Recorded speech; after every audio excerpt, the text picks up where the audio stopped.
ಆರಾಧನಾ ಸಮಯ.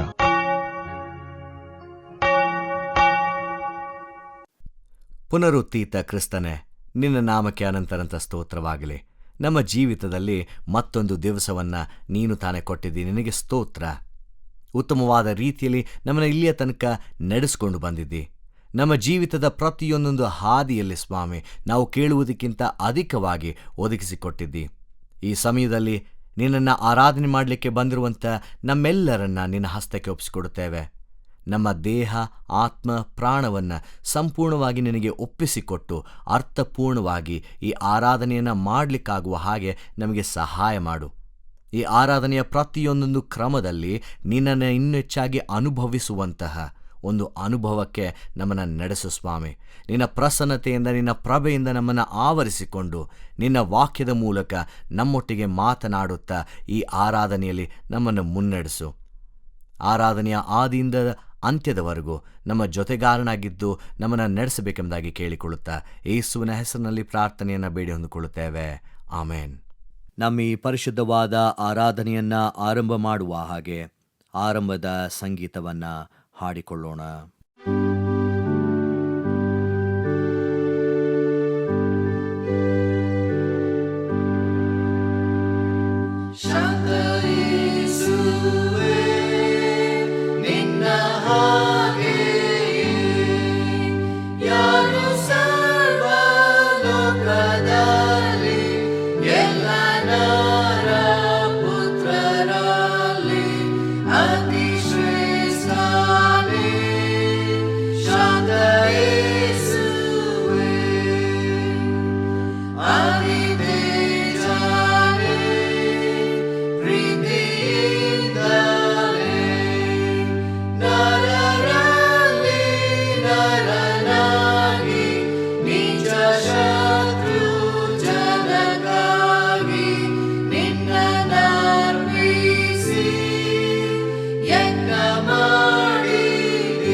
ನಮ್ಮ ಕಣ್ಣುಗಳನ್ನು ಮುಚ್ಚಿದವರಾಗಿ ನಾವು ಕಳೆದ ದಿನಮಾನಗಳಲ್ಲಿ ಮಾಡಿರುವಂಥ ಪಾಪಗಳನ್ನು ದೇವರ ಮುಂದೆ ಅರಿಕೆ ಮಾಡೋಣ.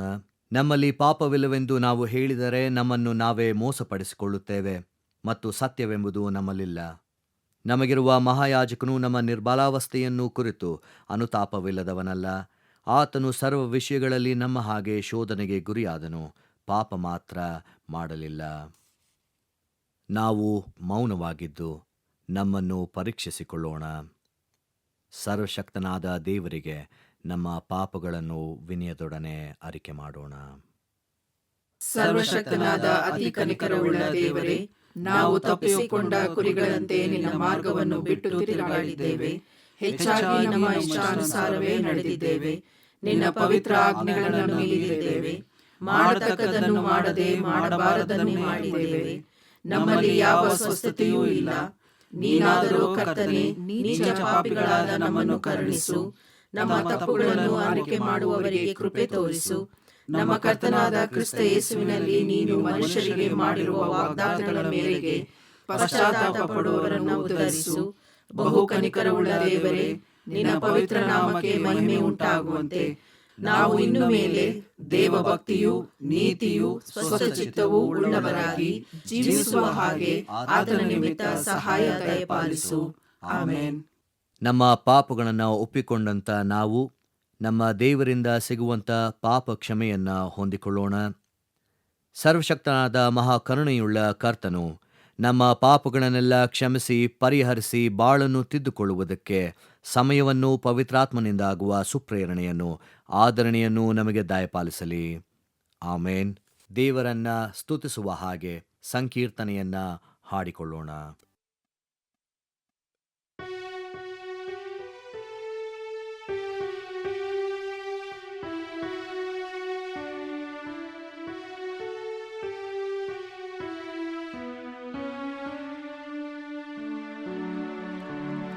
ತಂದೆಯೇ ಬೇಡುವೆನು, ಭಕ್ತಿಯಿಂದ ಕೊಂಡಾಡುವೆನು. ತಂದೆಯೇ ಬೇಡುವೆನು, ಭಕ್ತಿಯಿಂದ ಕೊಂಡಾಡುವೆನು. ಇಂದು ಮುಂದು ಎಂದು ಬಂದು ಕಾಂದನರಾದರಿಸೈ. ಇಂದು ಮುಂದು ಎಂದು ಬಂದು ಕಾಂದನರಾದರಿಸೈ.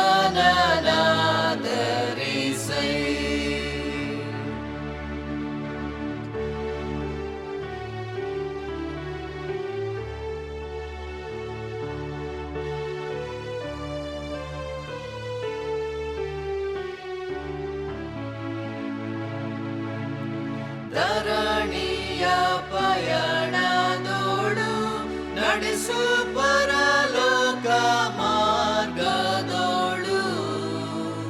ಧರಣಿಯ ಪಯಣದೋಳು ನಡೆಸು ಪರಲೋಕ ಮಾರ್ಗದೋಳು. ಕರದೇಂ ಬರದೇಂ ವರದೇಂ ಸ್ಥಿರದೇಂ ಅರಸಯ್ಯ ದಾಸನನು. ಕರದೇಂ ಬರದೇಂ ವರದೇಂ ಸ್ಥಿರದೇಂ ಅರಸಯ್ಯ ದಾಸನನು.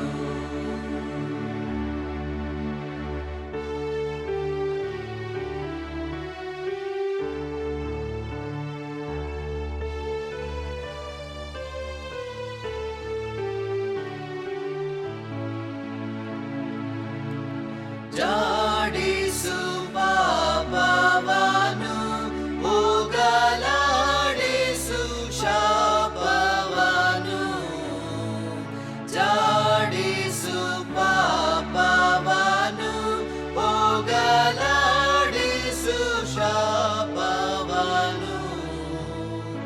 ಆಡುತ್ತಾ ಪಾಡುತ್ತಾ ನೋಡುತ್ತಾ ಬೇಡುತ್ತಾ ಮಾಡುವೆ ಸ್ತೋತ್ರವನು.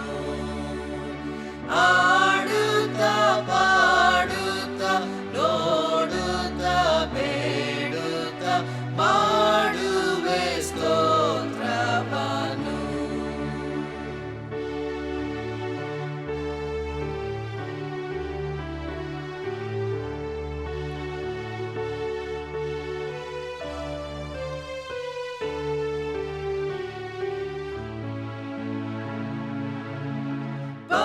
ಪರಮೇಶನೇ ಪೋಷಿಸು ಎನ್ನ ಪರಿಭವವನ್ನು ಶೋಷಿಸು. ಪರಮೇಶನೇ ಪೋಷಿಸು ಎನ್ನ ಪರಿಭವವನ್ನು ಶೋಷಿಸು. ಸ್ಮರಿಸುತ್ತ ಹರಸುತ್ತ ಭರಿಸುತ್ತ ಚರಿಸುತ್ತ ಹರುಷದಿಂ ಸಾರುವೆನು. ಸ್ಮರಿಸುತ್ತ ಹರಸುತ್ತ ಭರಿಸುತ್ತ ಚರಿಸುತ್ತ ಹರುಷದಿಂ ಸಾರುವೆನು.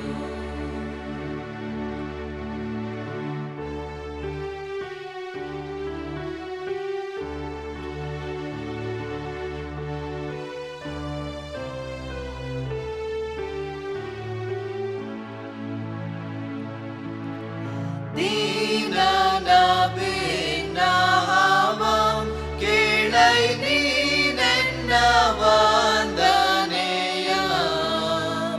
ದೀನನ ಭಿನ್ನಹಾವಂ ಕೇಳೈ ನೀನೆನ್ನ ವಂದನೆಯ. ಜ್ಞಾನವ ಧ್ಯಾನವ ದಾನವ ಮಾನವ ಸಾನಂದದಿಂ ಪಾಲಿಸೈ.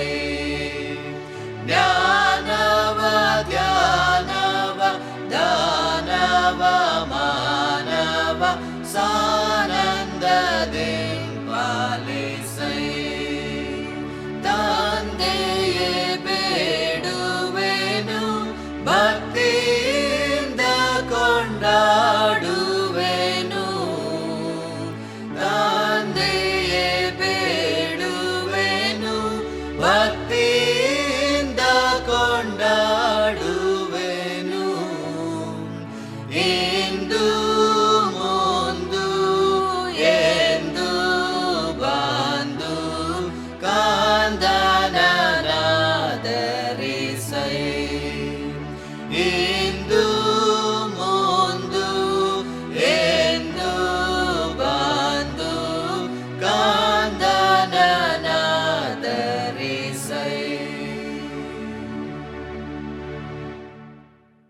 ಪ್ರಾರ್ಥನೆ ಮಾಡೋಣ.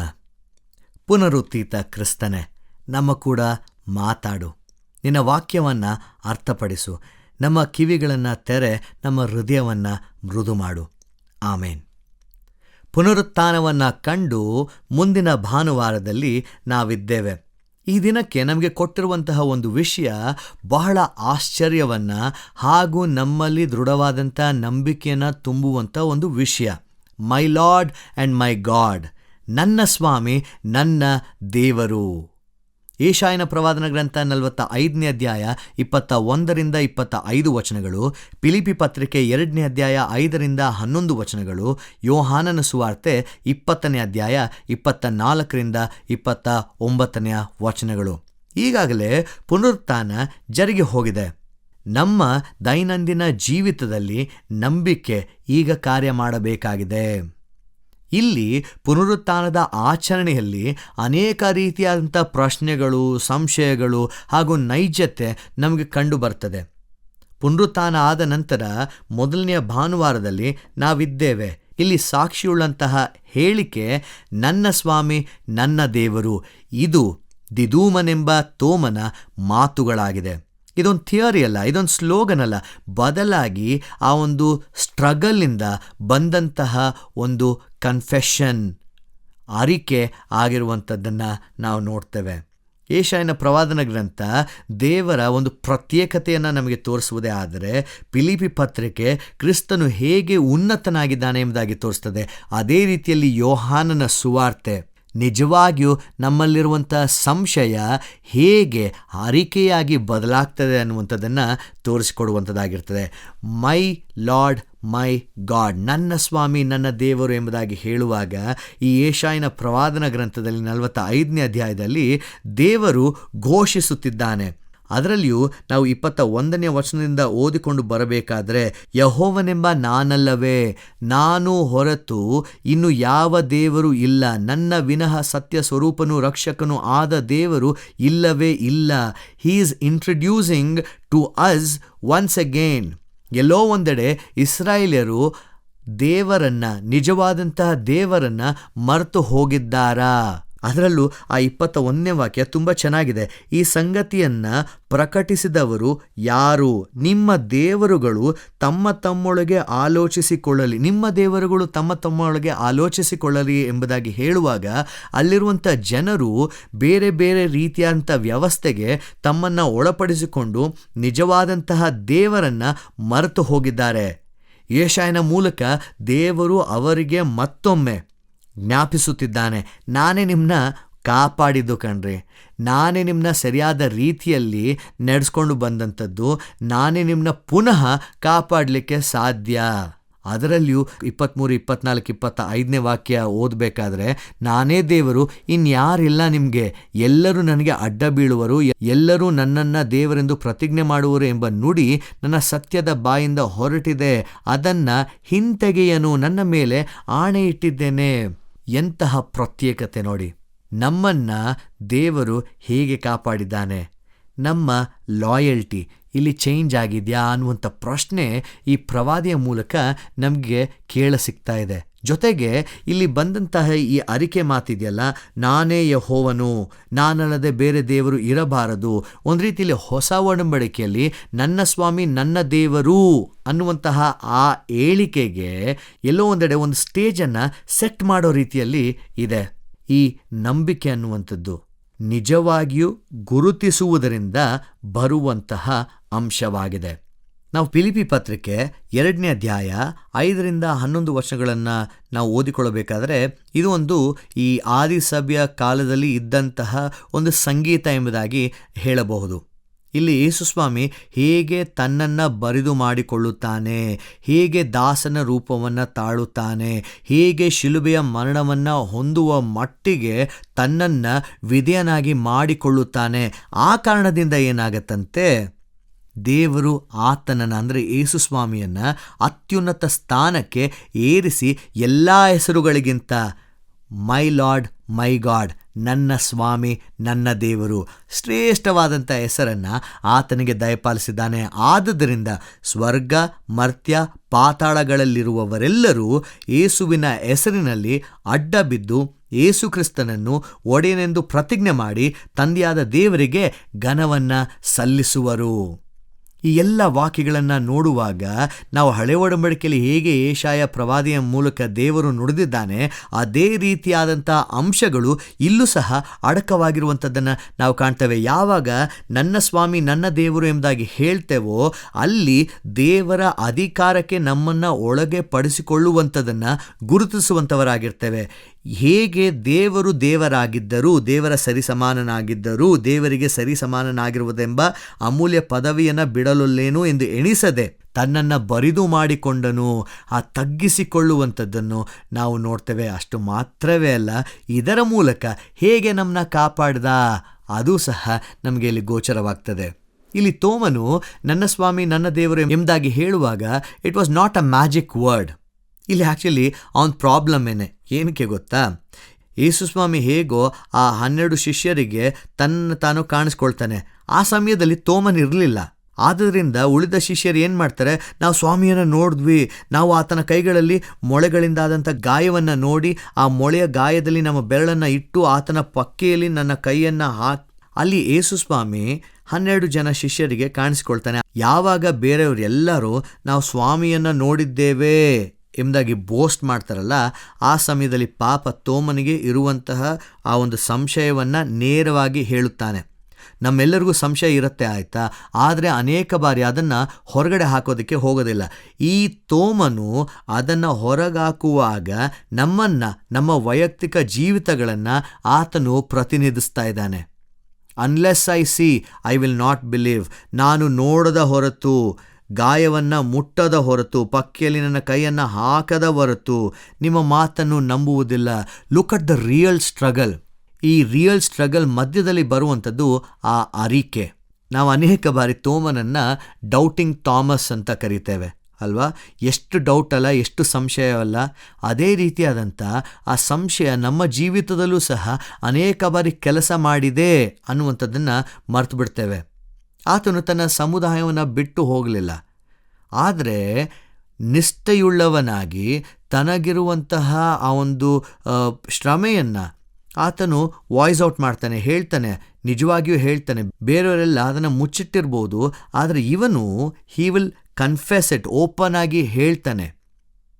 ಜೊತೆಗೆ ನಾನು ನಿಜವಾಗಿಯೂ ಯೇಸುವನ್ನು ನೋಡಬೇಕು ಅನ್ನುವಂತಹ ಆಸೆಯನ್ನು ವ್ಯಕ್ತಪಡಿಸ್ತಾನೆ. ಇಲ್ಲೇನೆ ಆ ಟ್ವಿಸ್ಟ್ ಆಗುವಂಥದ್ದು. When an individual is looking for something from the lord will appear again. 8 ದಿವಸಗಳಾದ ಮೇಲೆ ಆತನ ಶಿಷ್ಯರು ತಿರುಗಿ ಒಳಗಿದ್ದಾಗ ತೋಮನು ಅವರ ಸಂಗಡ ಇದ್ದನು. ಬಾಗಿಲುಗಳು ಮುಚ್ಚಿದ್ದವು. ಆಗ ಯೇಸು ಬಂದು ನಡುವೆ ನಿಂತು ನಿಮಗೆ ಸಮಾಧಾನವಾಗಲಿ ಅಂದನು. ಆಮೇಲೆ ತೋಮನಿಗೆ, ನಿನ್ನ ಬೆರಳನ್ನು ಈ ಕಡೆ ಚಾಚಿ ನನ್ನ ಕೈಗಳನ್ನು ಮುಟ್ಟಿ ನೋಡು, ನಿನ್ನ ಕೈ ಚಾಚಿ ನನ್ನ ಪಕ್ಕೆಯಲ್ಲಿ ಹಾಕು, ನಂಬದವನಾಗಿರಬೇಡ, ನಂಬುವವನಾಗು. ಇಷ್ಟೇಳಿ ಸಾಕು. ಇಷ್ಟೇಳಿದ ತಕ್ಷಣವೇ ತೋಮ ಹೇಳುವಂತಹ ಅರಿಕೆ, ಆತನು ಗಾಯಗಳನ್ನು ಮುಟ್ಟಲಿಲ್ಲ, ಪಕ್ಕೆಗೆ ತನ್ನ ಕೈಯನ್ನು ಹಾಕಲಿಲ್ಲ, ಬೇರೆ ಏನನ್ನೂ ಮಾತಾಡಲಿಲ್ಲ. ಹೇಳುವಂತಹ ಒಂದು ಅರಿಕೆ, ನನ್ನ ಸ್ವಾಮಿ ನನ್ನ ದೇವರು. ಇದೇ ತೋಮನು 14ನೇ ಅಧ್ಯಾಯ ಯೋಹನ ಸುವಾರ್ತೆಯಲ್ಲಿ, ಎಲ್ಲಪ್ಪ ಹೋಗ್ತೀಯ, ನೀನು ಅಡ್ರೆಸ್ ಕೊಡು. ದೇವರು ಅಲ್ಲಿ ಹೇಳ್ತಾನೆ, ನಾನೇ ಮಾರ್ಗವು, ನಾನೇ ಸತ್ಯವು, ನಾನೇ ಜೀವವಾಗಿದ್ದೇನೆ, ನನ್ನ ಹೊರತು ತಂದೆಯ ಬಳಿಗೆ ಯಾರೂ ಬರಲಾರರು. ಅದೇ ತೋಮನು ಇಲ್ಲಿ ಮತ್ತೊಂದು ಸುಂದರವಾದಂತಹ ಅರಿಕೆಯನ್ನು ಮಾಡುತ್ತಿದ್ದಾನೆ, ನನ್ನ ಸ್ವಾಮಿ ನನ್ನ ದೇವರು. ಇದು ಕೇವಲ ಒಂದು ಪುನರುತ್ಥಾನದಲ್ಲಿ ಇಡುವಂತಹ ನಂಬಿಕೆಯಲ್ಲ, ಬದಲಾಗಿ ಆ ದೈವತ್ವದ ಗುರುತಿನಲ್ಲಿ ಇಡುವಂತಹ ಒಂದು ಅರಿಕೆಯಾಗಿರ್ತದೆ. ಯಾವ ತೋಮನು ಒಂದು ಎವಿಡೆನ್ಸ್ಗಾಗಿ ಆತನು ಡಿಮ್ಯಾಂಡ್ ಮಾಡ್ತಾನೆ, ಇಲ್ಲಿ ಯೇಸು ಸ್ವಾಮಿಯನ್ನು ಕಂಡಾಕ್ಷಣ ಆ ಎವಿಡೆನ್ಸ್ ಎಲ್ಲ ಅವನಿಗೆ ಮರ್ತೋಗುತ್ತೆ. He will forget everything but only confesses, my Lord, my God. ನಂಬದವನಾಗಿರಬೇಡ, ನಂಬುವವನಾಗು. ಈ ದಿನ ನಾವು ಯಾವ ಸ್ಥಾನದಲ್ಲಿ ನಿಂತಿದ್ದೇವೆ? ನೀನು ನನ್ನನ್ನು ನೋಡಿದ್ದರಿಂದ ನಂಬಿದ್ದಿ, ನೋಡದೆ ನಂಬಿದವರು ಧನ್ಯರು. ಪುನರುತ್ಥಾನವಾಗಿ ಅನೇಕ ವರ್ಷಗಳು ಕಳೆದು ಹೋಗಿವೆ.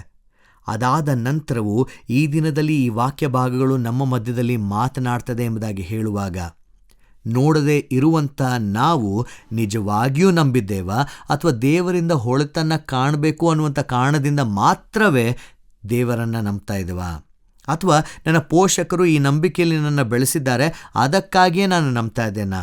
ಈ ಎಲ್ಲ ವಾಕ್ಯ ಭಾಗಗಳನ್ನು ನೋಡುವಾಗ that faith is very very personal. ಅದು ಬಹಳ ವೈಯಕ್ತಿಕವಾದಂತಹ ಸಂಗತಿ. ನನ್ನ ಸ್ವಾಮಿ ನನ್ನ ದೇವರು ಇದನ್ನು ಹೇಳಬೇಕಾದ್ರೆ ತೋಮನು ಕೇವಲ ದ ಲಾರ್ಡ್ ಅಂತ ಹೇಳಲಿಲ್ಲ, ದೇವರು ಸ್ವಾಮಿ ಇಷ್ಟೇ ಹೇಳಲಿಲ್ಲ, ನನ್ನ, he will make it personal. So ಅಲ್ಲಿಗೆ ಈ ನಂಬಿಕೆ ಅನ್ನುವಂಥದ್ದು ಬಹಳ ವೈಯಕ್ತಿಕವಾದಂತಹ ಒಂದು ಸಂಬಂಧವಾಗಿರ್ತದೆ. ಈ ಸ್ವಾಮಿ ದೇವರು ಅನ್ನುವಂಥದ್ದು it is not just an information, ಬದಲಾಗಿ ಅದೊಂದು ಸಂಬಂಧವಾಗಿದೆ. ಈ ತೋಮನು ನಮಗೆ ಅದನ್ನು ತೋರಿಸ್ಕೊಡ್ತಾನೆ. ಆ ಸಂಬಂಧ ನಿಮ್ಮದಾಗಿದೆಯಾ? ಎರಡನೇದಾಗಿ, ಈ ಸಂಶಯ ಅನ್ನುವಂಥದ್ದು ನಮಗೆ ವೈರಿ ಅಲ್ಲ.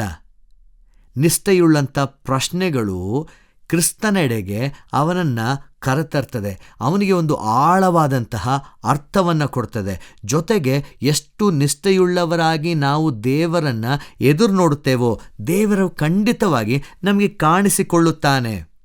ಹೆಸರಿಟ್ಟು ಕರೆದು ನನ್ನನ್ನು ನೋಡು ಎಂಬುದಾಗಿ ಮಾತನಾಡುವಾತನಾಗಿರ್ತಾನೆ. ಹಾಗೂ ಮೂರನೇದಾಗಿ ಅರಿಕೆ, ಅದು ಒಂದು ಬದ್ಧತೆಗೆ ನಡೆಸುವಂಥದ್ದಾಗಿರ್ತದೆ. ಯೇಸುವನ್ನು ಸ್ವಾಮಿ ಎಂಬುದಾಗಿ ಕರೆಯುವಾಗ ನಿಜವಾಗಿಯೂ ನಮ್ಮ ಪ್ರತಿಯೊಂದೊಂದು ನಿರ್ಧಾರಗಳಲ್ಲಿ, ನಮ್ಮ ಮೌಲ್ಯಗಳಲ್ಲಿ, ನಮ್ಮ ಭವಿಷ್ಯತ್ತಲ್ಲಿ ಆತನಿಗೆ ಎಲ್ಲ ಅಧಿಕಾರವಿದೆ ಅನ್ನುವಂಥದ್ದನ್ನು ತೋರಿಸುವುದಕ್ಕೆ ನಾವು ಸ್ವಾಮಿ ಎಂಬುದಾಗಿ ಕರೆಯುತ್ತೇವೆ. ಅಲ್ಲಿಗೆ ನನ್ನ ಸ್ವಾಮಿ ನನ್ನ ದೇವರು ಎಂಬುದಾಗಿ ಹೇಳುವಾಗ ಇಟ್ ಈಸ್ ಅಬವ್ ಆಲ್. ನಮ್ಮ ಜೀವಿತದ ಸಂಪೂರ್ಣ ಅಧಿಕಾರವನ್ನು ದೇವರು ಹೊಂದಿದ್ದಾನೆ. ಆತನಿಗೆ ನನ್ನ ಜೀವಿತವನ್ನು ಅರ್ಪಿಸಿಕೊಟ್ಟಿದ್ದೇನೆ ಅನ್ನುವಂಥದ್ದು ಇಲ್ಲಿ ನಮಗೆ ಕಾಣಸಿಗ್ತದೆ. ಸೊ ನಾವು ತೋಮನಾಗಿದ್ದರೆ ನನ್ನ ಅರಿಕೆ ಈ ದಿನ ಏನಾಗಿದೆ? Is it only an information but a relationship? Is it only an information are also a relationship? ಆ ಸಂಬಂಧ ನನ್ನದು ನಮ್ಮದು ಆಗಿರಬೇಕು. ಆಮೇನ್. ದೇವರ ವಾಕ್ಯ ಸಂದೇಶವನ್ನು ಕೇಳಿದಂಥ ನಾವು ನಮ್ಮ ನಂಬಿಕೆಯನ್ನು ದೃಢಪಡಿಸಿಕೊಳ್ಳುವ ಹಾಗೆ ಅಪೋಸ್ತಲರ ವಿಶ್ವಾಸ ಸೂತ್ರವನ್ನು ಏಕ ಮನಸ್ಸಿನಿಂದ ಒಟ್ಟಾಗಿ ಅರಿಕೆ ಮಾಡೋಣ. ಪರಲೋಕ ಭೂಲೋಕಗಳನ್ನು ಸೃಷ್ಟಿಸಿದ ಸರ್ವಶಕ್ತನಾಗಿರುವ ತಂದೆಯಾದ ದೇವರನ್ನು ನಂಬುತ್ತೇನೆ. ಆತನ ಏಕ ಕುಮಾರನಾಗಿರುವ ನಮ್ಮ ಪ್ರಭುವಾದ ಯೇಸು ಕ್ರಿಸ್ತನನ್ನು ನಂಬುತ್ತೇನೆ. ಈತನು ಪರಿಶುದ್ಧಾತ್ಮನಿಂದ ಕನ್ಯಾ ಮರಿಯಳ ಗರ್ಭದಲ್ಲಿ ಧರಿಸಲ್ಪಟ್ಟು ಆಕೆಯಲ್ಲಿ ಹುಟ್ಟಿ ಪೊಂತಿ ಪಿಲಾತನ ಆಧಿಪತ್ಯದಲ್ಲಿ ಶ್ರಮೆ ಹೊಂದಿ ಶಿಲುಬೆಗೆ ಜಡೆಯಲ್ಪಟ್ಟು ಸತ್ತು ಹೂಣಲ್ಪಟ್ಟು ಪಾತಾಳಕ್ಕೆ ಇಳಿದು ಮೂರನೇ ದಿವಸದಲ್ಲಿ ಸತ್ತವರೊಳಗಿಂದ ಎದ್ದು ಪರಲೋಕಕ್ಕೆ ಏರಿ ಹೋಗಿ ಸರ್ವಶಕ್ತನಾಗಿರುವ ತಂದೆಯಾದ ದೇವರ ಬಲಪಾರ್ಶ್ವದಲ್ಲಿ ಕುಳಿತುಕೊಂಡು ಇರುತ್ತಾನೆ. ಈತನು ಅಲ್ಲಿಂದ ಬಂದು ಬದುಕಿರುವವರಿಗೂ ಸತ್ತವರಿಗೂ ನ್ಯಾಯ ತೀರಿಸುವನು ಎಂಬುದನ್ನು ನಂಬುತ್ತೇನೆ. ನಾನು ಪರಿಶುದ್ಧಾತ್ಮನನ್ನು ನಂಬುತ್ತೇನೆ.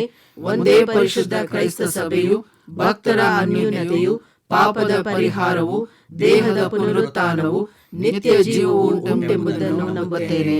ಆಮೆನ್. ನಮ್ಮ ಆರಾಧನೆಯನ್ನ ಅಂತ್ಯಗೊಳಿಸುವ ಹಾಗೆ ಕಡೆಯ ಸಂಗೀತವನ್ನ ಹಾಡಿಕೊಳ್ಳೋಣ.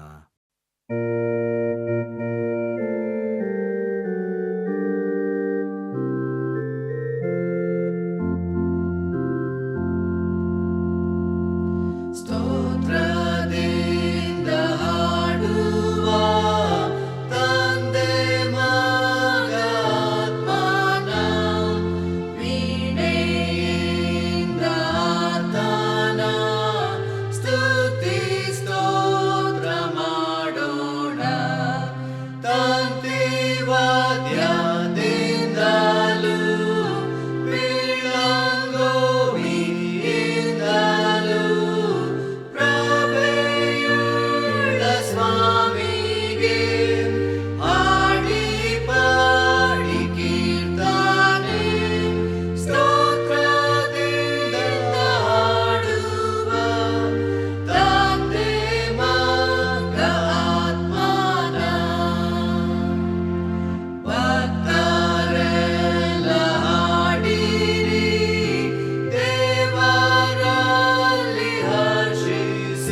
ನನ್ನ ಸ್ವಾಮಿ ನನ್ನ ದೇವರು.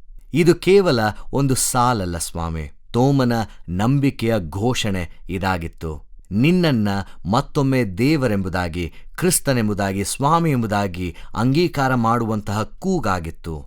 ಅಂತಹ ನಂಬಿಕೆಯನ್ನ ಮತ್ತೊಮ್ಮೆ ನಮ್ಮಲ್ಲಿ ತುಂಬಿಸು.